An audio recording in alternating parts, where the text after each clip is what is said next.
అందరికీ నమస్కారం అండి. ఈసారి వీడియోలో 47 సంవత్సరాలు పూర్తి చేసుకుంటున్న అక్కినేని నాగేశ్వరరావు గారు, కృష్ణ గారు కలిసి నటించిన చిత్రం 'హేమ హేమి' విజయ్ కృష్ణ మూవీస్ బ్యానర్ మీద వచ్చింది. ఆ చిత్రం గురించి మాట్లాడదాం. ఈ చిత్రం మార్చి 23, 1979 విడుదలైంది. అలా నేటికి 47 సంవత్సరాలు పూర్తి చేసుకుందనమాట. 'హేమ హేమి'లో అక్కినేని నాగేశ్వరరావు గారి పక్కన కథానాయికగా జరీనా వహాబ్ నటించారు. రెండవ జంట కృష్ణ విజయ నిర్మల. నిర్మాణ సంస్థ శ్రీ విజయ కృష్ణ మూవీస్. నిర్మాతలు కృష్ణ ఎస్ రఘునాథ్. దర్శకత్వం విజయ నిర్మల గారు.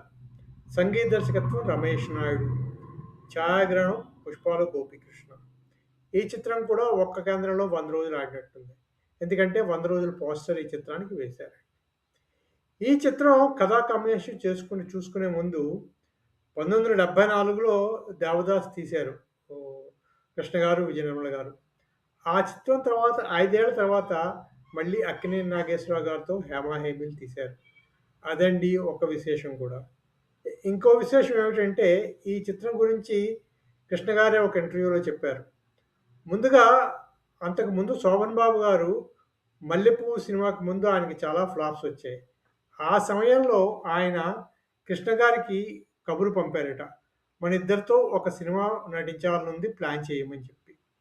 అంటే కృష్ణ గారు అలాగే అని చెప్పి కథ అది రాయించి శోభన్ బాబు గారికి పంపించారట.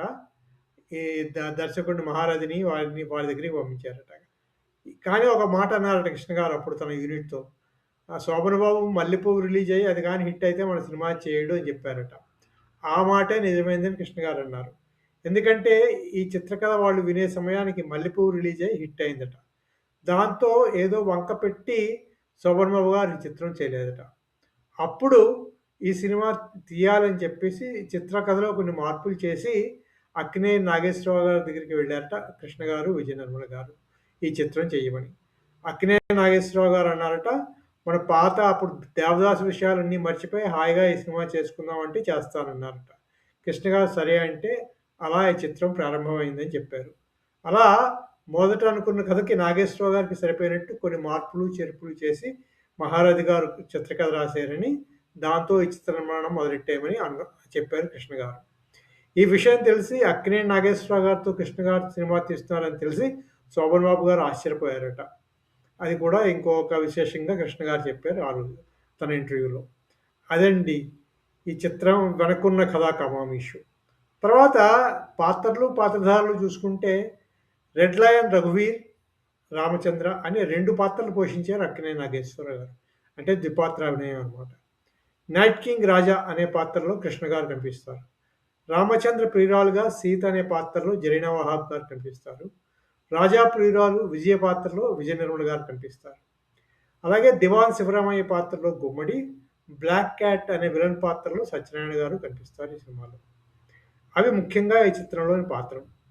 చిత్రకథ గురించి మరి ఎక్కువగా చెప్పుకోవడానికి అంతగా లేదు. ఏమిటంటే ముఖ్యంగా ఒక వజ్రకిరీటం చుట్టూ తిరుగుతుంది. 2 గ్యాంగ్‌స్టర్స్ మధ్య వార్‌గా ఈ చిత్రాన్ని చూపించారు. మహారథి గారు అనేక చిత్రాలు చూసి వాటి నుంచి ఇన్‌స్పిరేషన్ తీసుకొని తయారు చేసినట్టున్నారు కథని. ఆ కథని ఒక family drama, action ఎంటర్‌టైనర్‌గా మలిచారు Vijaya Nirmala గారు. అదే అండి ఈ చిత్రం టూకీగా చూసుకుంటే చిత్రం గురించి. చెప్పాం కదా! చిత్రంలో పాటలు అన్నీ కూడా రమేష్ నాయుడు గారి దర్శకత్వంలో సంగీత దర్శకత్వంలో వచ్చే 7 పాటలున్నాయి ఈ చిత్రంలో మొత్తం. అన్నీ యావరేజ్ పాటలే. అంటే ఆ రోజుల్లో వచ్చే పాటలు ఎలా ఉంటాయో అలాగే ఉండేవి. 70ల్లో వచ్చిన పాటలు ఎలా ఉండేవో అలాగే ఉంటాయి ఈ పాటలన్నీ కూడా. అవండి కృష్ణ గారు, అక్కినేని నాగేశ్వరరావు గారితో విజయ్ కృష్ణ మూవీస్ బ్యానర్ మీద నిర్మించిన 'హేమ హేమీలు' విశేషాలు. అంటే అంతకుముందు విజయ్ కృష్ణ మూవీస్ మీద వచ్చిన 'దేవదాసు' మీదే అక్కినేని నాగేశ్వరరావు గారు తన 'దేవదాసు' విడుదల చేశారని చెప్పుకున్నాం గదా! అలా ఇప్పుడు అదే బ్యానర్‌లో మళ్ళీ 5 ఏళ్ల తర్వాత 74లో 'దేవదాసు' వస్తే మళ్ళీ 79లో అక్కినేని నాగేశ్వరరావు గారితో 'హేమ హేమీలు' అదే బ్యానర్ మీద తీసి విడుదల చేశారు కృష్ణ విజయ నిర్మల గారు. అవండి 'హేమ హేమీల' గురించిన కొన్ని విశేషాలు. ఈ వీడియో మీకు నచ్చితే సబ్స్క్రైబ్ చేయండి, షేర్ చేయండి, లైక్ చేయండి. మళ్ళీ మరో వీడియోలో మరికొన్ని విశేషాలతో కలుసుకుందాము. అంతవరకు సెలవు. Thank you very much.